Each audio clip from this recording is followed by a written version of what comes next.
So wait, first, is it espresso or is it espresso? Like I always get stumped on like especially or especially. Hey, we need to talk. Welcome to the Church Communications Group podcast, where we help church leaders find clarity, confidence, and connection in their communications. I'm Kim, General Manager of the Church Communications Group, joined by my co-host and friend, Zac. Every Tuesday, we'll bring you fresh insights on what's happening in church communications. We promise to keep it real around here. Expect authentic conversations, practical advice, and definitely a few laughs along the way.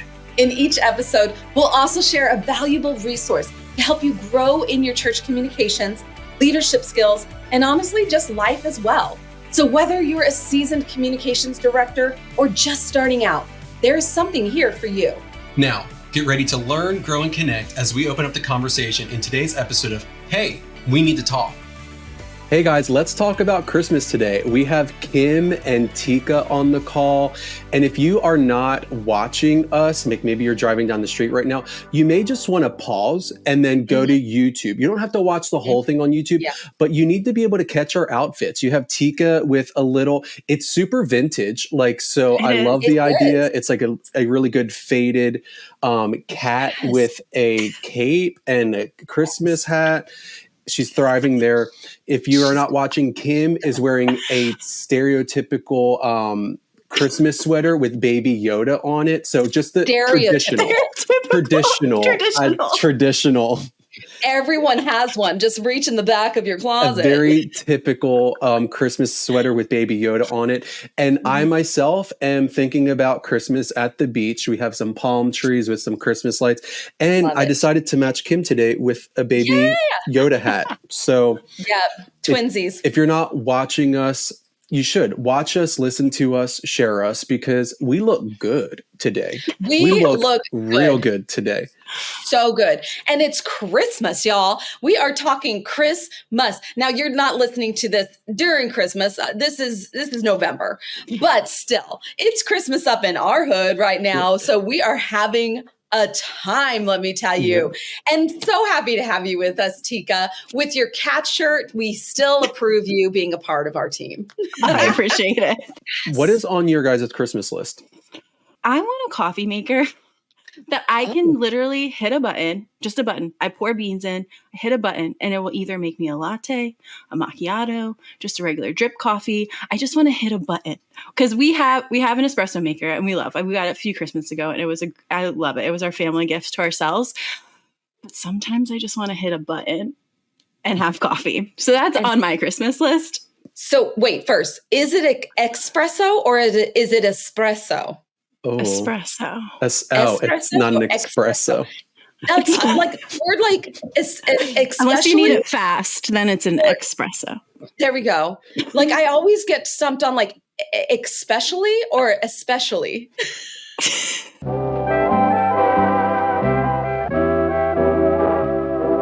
Honestly, I hadn't thought about it.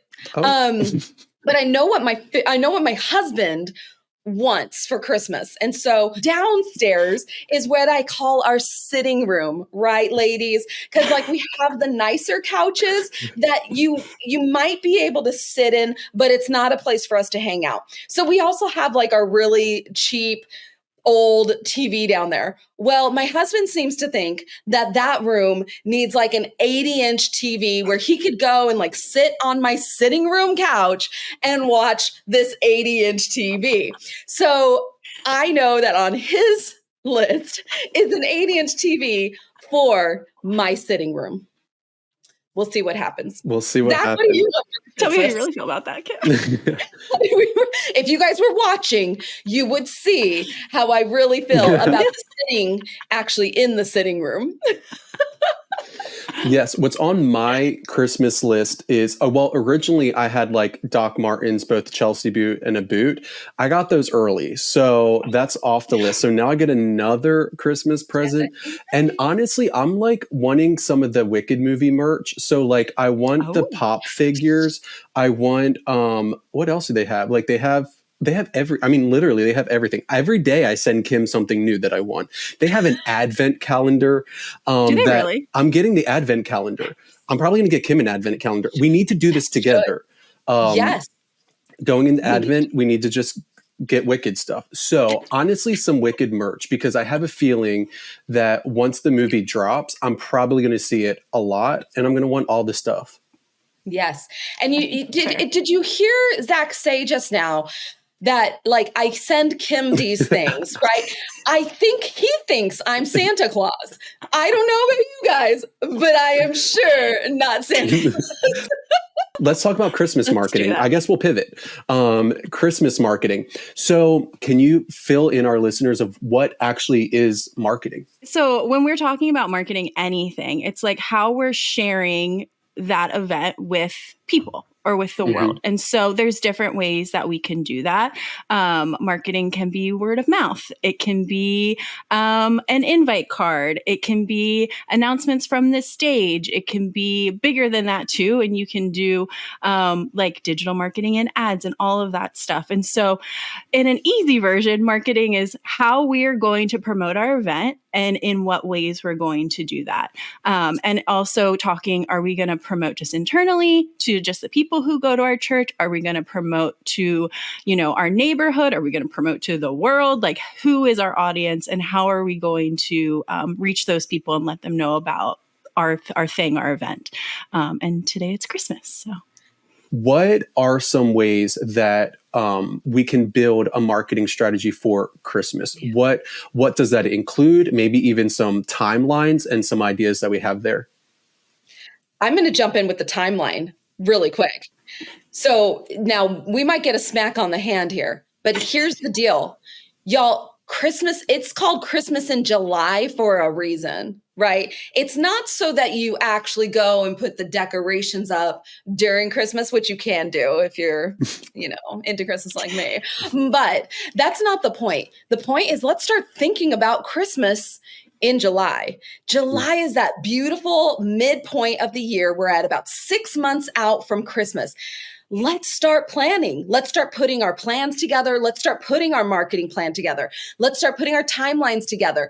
You can go to your pastor and be like, Pastor, it's July. What are we doing for Christmas? And she'll probably go, I don't know what my Christmas message is going to be, but y'all just said the word 2 times, Christmas. It's about Christmas in some way. So why can't we start planning out and getting ahead of it? Right then and there, right in July, start putting your timelines together and start thinking about it. Hitting a little what you said, like when you're saying like having a meeting, make it fun too. Like have a meeting that's Christmas themed and then talk about it. So then it's a fun meeting. But from a marketing standpoint, I think there's a lot of things that you can do. It depends on your budget, obviously. It depends on like who we are wanting to reach. Every church is different on who their target audience is. And that's kind of marketing terms, but maybe like every church is different on like who they want to share their services with. If they really want to do big outreach or if they want to just do more like internal family style. There's a lot of cool things you can do, as much as putting it on social media and just saying, these are our Christmas service times. We're really excited. As simple as making invite cards to pass out to people in your church that they can then share with their friends and family. One really cool thing that we did was we made little paper ornaments. So our invite cards were an ornament and we handed them out like a Christmas ornament. It was invite card and it also was like a little Christmas ornament. And so things like that from a marketing standpoint is great. Updating your website, making sure it's in announcements, putting it in if you have like a weekly email or a newsletter or a bulletin. Just figuring out when you're going to start those certain things and how long you're going to do them for is super important. And I mean, Christmas happens every year, so people know it's coming, but you might have different service times than normal, depending on when Christmas falls in the year. So it's important to let people know what you're doing. And it's also really fun. Christmas is always fun. I love Christmas is so much fun. And you know what? I love the creative marketing side of stuff when it comes to Christmas.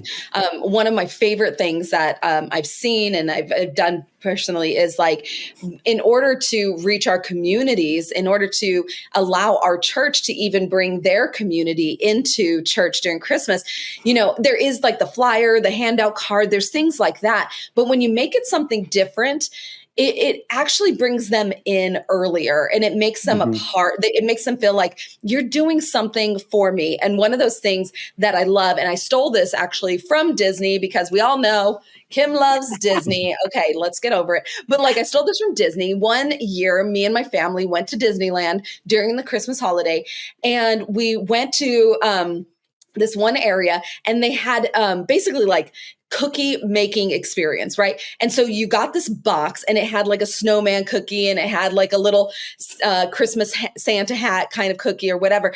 And you got the cookie, and then you got the frosting, and you got the sprinkles, and you got all this stuff, and you sat there as a family, and there was some entertainment or whatever, but you made the cookies, right? And then you ate the cookie. But to be able to do that for your church members, to be able to grab that box and take that home with them, and then go leave that with a neighbor and just say, I want to invite you to Christmas services, but here's something for you and your family to do together. And it's that Christmas cookie making. So the family comes together, and they're making the cookies, and they're thinking about that maybe we should go check this out, because they're remembering who gave it to them. And then they have that little reminder card or whatever, but making it something special and different. I am all for that. What do you think are the 2 or 3 foundation things that every church should be leaning into when marketing Christmas? Yeah, I would say website. Like, update your website. I think that's one of the biggest ones, because people are searching for Christmas services around the holidays. You're going to have a lot of people that maybe are in your area because they're visiting family, or they maybe just don't normally go to church, but they want to experience church on Christmas. And so I would make that kind of front and center somehow, and just make it really easy for people to find. Social media is free as well, if you're not doing any like boosting or anything like that. So that is a great way to advertise, your Christmas events, things like that.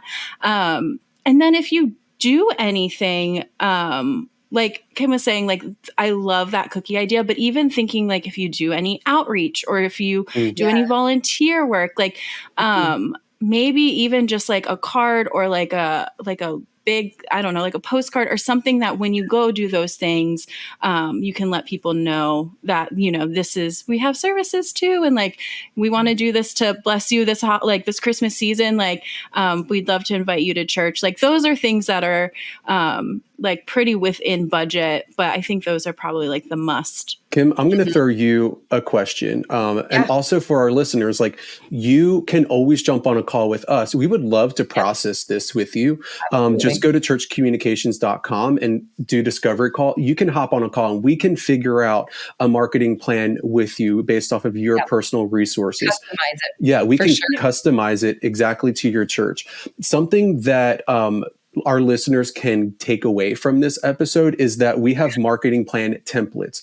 Kim, can you talk about the importance of a marketing plan template, why we should be utilizing that, especially with big events such as Christmas? Yeah. Honestly, the biggest thing that, like, in a lot of church communicators, they go, well, nobody looks at the marketing plan, right? I've put a marketing plan together, but nobody looks at it. Okay, but it's not always just for them. Sometimes it's for you. And it's for you to remember, and for you to be able to plan out what you are going to do for Easter, what you're going to do for Christmas, what you're going to do for these big moments that are happening in your church. If the scope of these events are these event type weekends and these types of things, if the scope of them is really big, keeping track of all the pieces sometimes gets a little scattered for us. So when we can put a marketing plan together, and we can go, this is kind of the idea that I have. I also, in my marketing plan, I've worked my budget into there. This is going to cost me this, and this is going to cost me that. So when the church says you have $10,000, $5,000, $1,000 to spend, whatever it is, $100 to spend, let me put that plan together. Let me make sure that I'm seeing all the freebies, right? Google Business Profile. Get it in your Google Business Profile. We'll say that again and again and again on multiple episodes. Put it in your Google Business Profile under events. That is free, right? Go and put a Facebook Facebook event together. That is free. But you don't think about that stuff when you're like, okay, what should I be doing right now for Christmas? But when we market it, or when we put that marketing plan together, we have a plan of action that we can follow. And so, yeah, like pull from us. We'll be sharing with you guys our marketing plan template. In there, there's things like all the way up to like, do some, if you have more money than less, like, you can do ads in movie theaters. People are going to the movies. They're going to be going to see Wicked. Woo-hoo. And so you want to get it in front of them. So there's movie theaters, there's newspaper ads, there's all sorts of stuff you can be doing. There's digital advertisement. Lean in and go, what is it that I want to do? Where do I want to put the money? And now I have my plan of action. Zac, you can speak into this a little bit more too here, right? If they do a landing page on their website, making sure our SEO metadata is pulling people in with keywords or whatever is bringing people in. Zac, what does that look like for a church when they are making sure they're taking care of those like H1, H2, the metadata pieces? Yeah, so building your landing page, that's all within the back end of it, making sure that you are having a keyword, keyword sensitive description to your pages. That's going to include words of family, Christmas, location, holiday, service times there. That way, whenever anyone's searching, it pulls in that information. And then just structuring it like your H1 is going to be Christmas at blank church. That way, when people are searching for Christmas, it's going to pull in there. The most important thing about your Christmas landing page is make sure it's not just a page with just service times. Make sure that you're including pictures of people, showing them that this is a place for family. Make sure that we're showing them, we have directions. You'd be surprised how many churches don't even have their address on their website. Like, I don't even know where you're located. Crazy. And we don't want people to have to bounce around for that information. Right. Give them information about what's happening all December long. What's your sermon series? What are the events that are going on there? Also link your kids ministry, your youth ministry. Give them a section to realize like, hey, these are other opportunities that your family can get involved in our church. And then it's always a great idea to have some sort of lead generation there. You can have a Christmas activity kit. You can have something that families and parents can download. Grandpa, grandpa can download something that they can do activities with their kids or their grandkids, and then you get a name and an email address. So just as important SEO is, make sure that you are telling a story, because this might be the only page that your community will see related to your church. And I want them to see everything that we have to go on, and that this is a place for you and your family. Hey, we need to talk. Thanks for tuning into the Hey, We Need to Talk podcast. We hope today's episode has equipped you with insights and strategies to enhance your church communications efforts. Remember, we're here every Tuesday with fresh content to keep you up to date on what's happening in church communications. If you found value in today's discussion, we'd love for you to join us again next week by clicking the follow button wherever you listen to podcasts. And hey, you're a part of this conversation too. So if there's a topic you'd like to talk about, make sure to leave a comment in the episode and on social media. For more resources or just to set up a call with any one of our team members, head over to churchcommunications.com and check out our free online learning platform, CC+, where you can access a wealth of additional resources to support your church communications journey. We're Zac and Kim, and from all of us here at Church Communications Group, we're looking forward to helping you find clarity, confidence, and connection in your church communications.